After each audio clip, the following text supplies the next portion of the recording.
Everybody starting to figure out the theme? Okay, keep paying attention. One more. Open door. So we said that Bible passage together 3 times already this morning.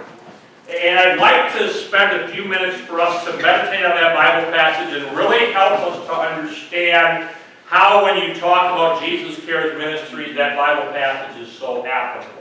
You think about the metaphor that God led the Apostle John to use in that single verse that comes from one of those letters at the beginning of the book of Revelation. He talks about an open door. I'm guessing that at some point in your life, you have had someone say something like this to you. The door of opportunity is open. You better walk through that door before it closes.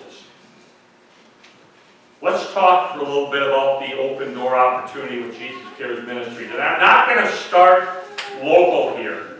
I'm going to start nationally in our country to really help you understand how, not just here in the Clintonville area, not just in Wisconsin, but all throughout the United States, God has put before us an open door opportunity. The statistics from 2016 tell us that in our country, there are 10 million individuals who are considered to be those with special needs. I don't want you to focus on that number. I want you to focus on what I'm going to say to you next. Of those 10 million individuals with special needs,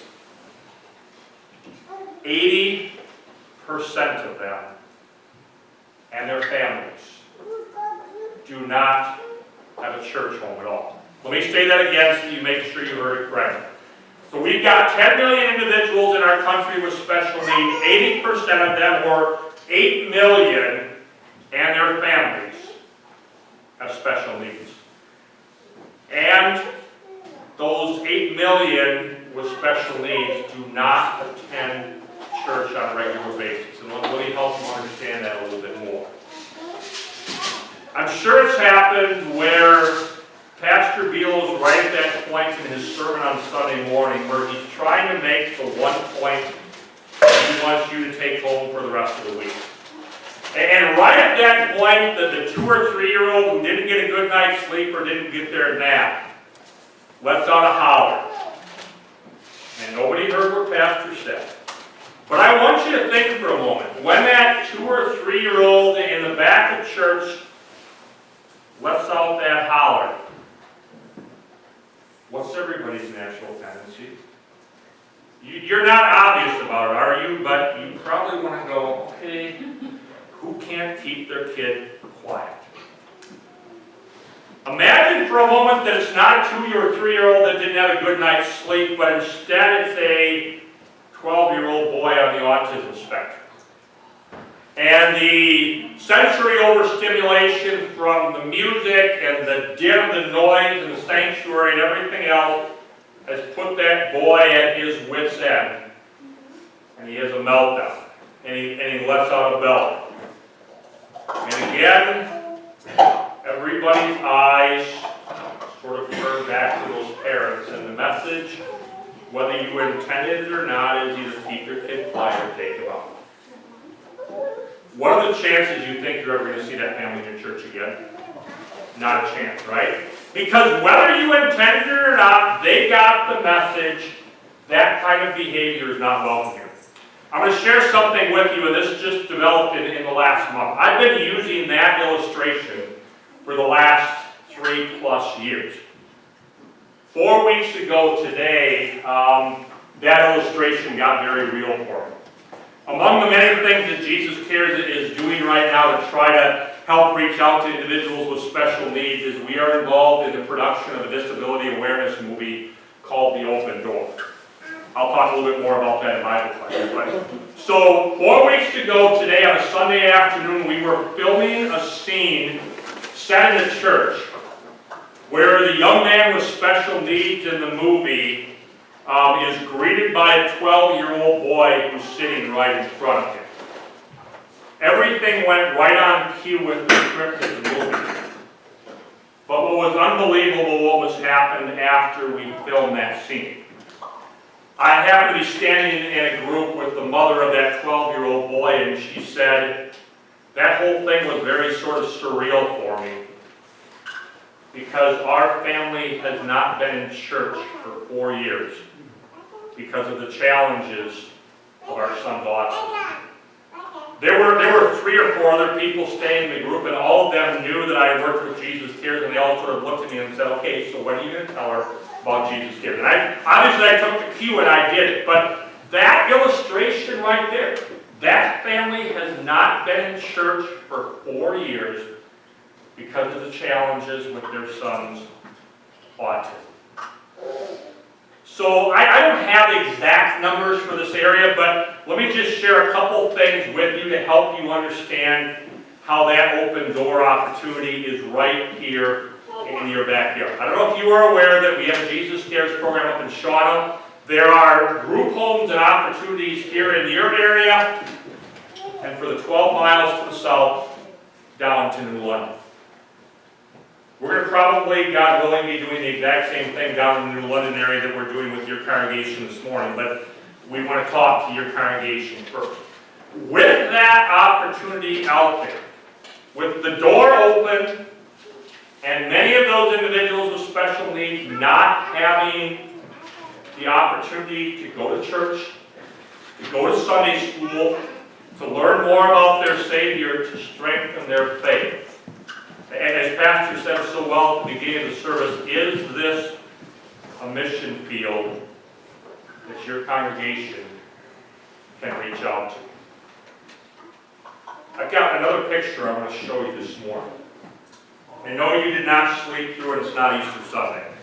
But I want you to think about Easter Sunday and then the 40 days after. I'm not going to make you raise your hands and take the Bible history quiz, but 40 days after Jesus' resurrection was his ascension, right? And think of the very last words that Jesus spoke before he ascended into heaven.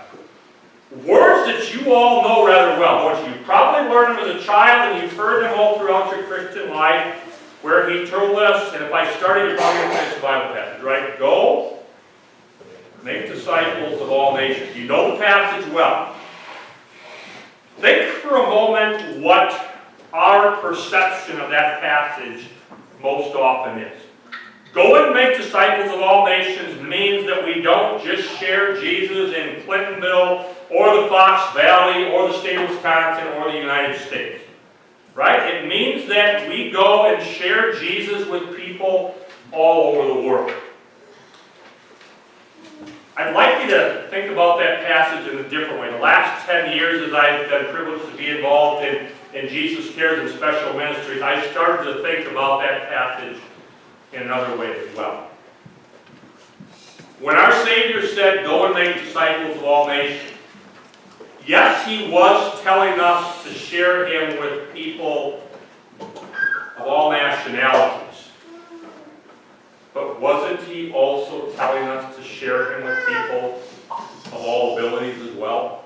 One of my favorite ways to refer to our friends with special needs, and I say that because I've been privileged to get to know a ton of individuals with special needs, is they are differently able than you and I are. If you've ever interacted with them, I always say probably one of their greatest abilities and talents is that they are some of the most loving and caring and sincere people that you will ever get to know.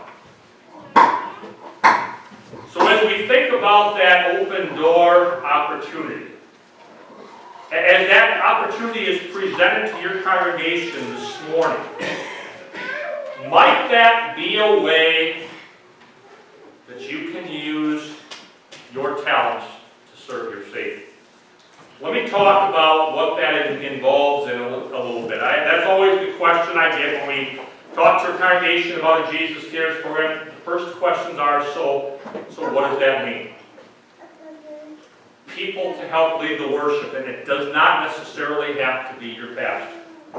I will tell you that we have a number of our Jesus Cares programs, not that we're going to say, Pastor, you can't do it.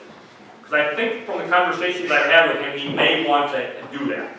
But I think it could also be other people as well. You've seen the musical talents in your congregation already this morning. Music is a big part of our Jesus Cares program. The biggest thing that we need is people who love their Savior and want to put that love into action. There might be some other opportunities as well. I've had people say to me, why is it that you Lutherans always like to eat when you get together? I don't know, that's some sort of a stereotypical thing again. One of the things that we always have with Jesus Cares programs usually is refreshments. Sometimes there's arts and crafts. If we talk about the Bible class, it would be people to be the teachers. And let me share a recent illustration with you to help you understand who this might encompass.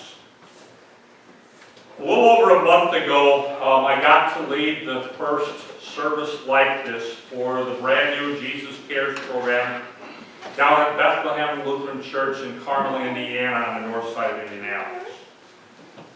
And if you look at the one picture that I took during the service that evening, you're going to notice that the individual sitting at the piano in the back of the church was not a 40-year-old lady or a 65-year-old man. It was a 14-year-old young lady in that congregation who had said she wanted to be the piano player for that Jesus Cares program. That's one of the really neat things about Jesus Cares, is that it gives God's people of all ages the opportunity to really be involved. So we don't know where the Lord's going to lead, but if you listen to any of this morning and you say, maybe that's the way that I can use my talents, or I'd like to think about being involved. By the display on the table in the entryway, I've got a sign-up sheet. I'd ask you to put your name and information down there. I'll be in touch with Pastor, and then we see where we go from there. But hopefully I've given you a little bit of an understanding of the open door opportunity, not just in our country, but in your area that is before you. So you keep on thinking regular pattern of worship, and you think about how usually either